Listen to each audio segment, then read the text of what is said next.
A man who was once Canada's spy watchdog is himself a wanted man tonight. Arthur Porter is also the former head of McGill University Health Centre in Montreal. And now Quebec's anti-corruption squad has issued a warrant for his arrest, along with 4 other men. As Mike Armstrong reports, they're caught up in allegations of fraud related to plans to build a new hospital in Montreal.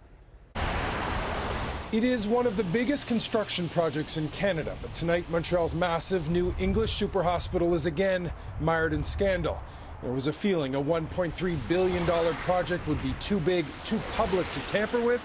That doesn't appear to have been the case. I like to think of myself as a role model. Dr. Arthur Porter was the head of the Montreal University Health Centre for 7 years. That made him part of the board that picked the winning bid to build the new hospital. While Porter and the MUHC's Director of Redevelopment are now both wanted men. According to the arrest warrant, Porter and Yanni Elbaz accepted some sort of payoff between October 2008 and August 2011.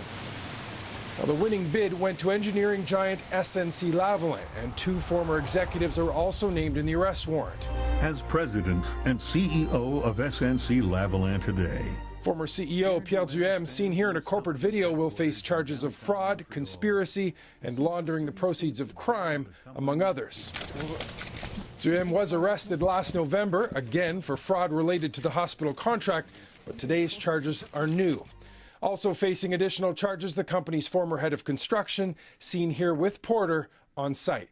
There is something to the physical environment. Now, there were allegations about Porter from his previous job in Detroit, but they never held him back. On top of the MUHC, Porter was on the board at Air Canada, a member of the Queen's Privy Council, and the chair of the Security Intelligence Review Committee. That position had him investigating complaints about CSIS, Canada's spy agency. The Harper government named him to the committee in 2008 and made him chair in 2010. It's coming under criticism today. Mr. Porter was personally chosen by this Prime Minister to be the chair of the Security Intelligence Review Committee. The allegations that Mr. Porter is facing do not have anything to do with his former responsibilities. Porter now lives in the Bahamas. He could be extradited, but apparently has health issues. He announced in January he's fighting cancer and being treated at the medical facility in the Bahamas that he now runs. Mike Armstrong, Global News, Montreal.